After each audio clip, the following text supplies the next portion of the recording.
Hello and welcome in today's video where I'll show you how to download and install fonts in Windows 11 quickly and easily. So let's get started.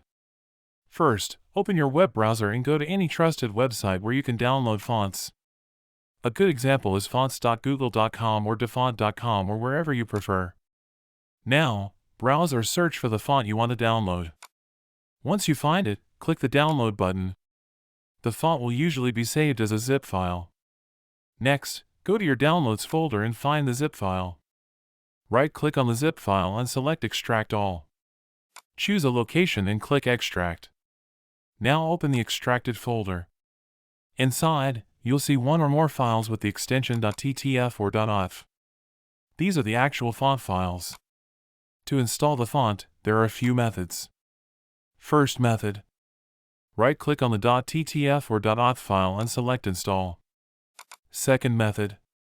Double-click to open the font file. Once the preview opens, click Install in the top left corner. Third method.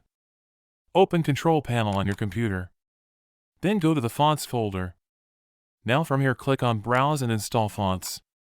Then find the fonts where you unzipped them. Once you find it, select it and then click on Choose Fonts. And that's it.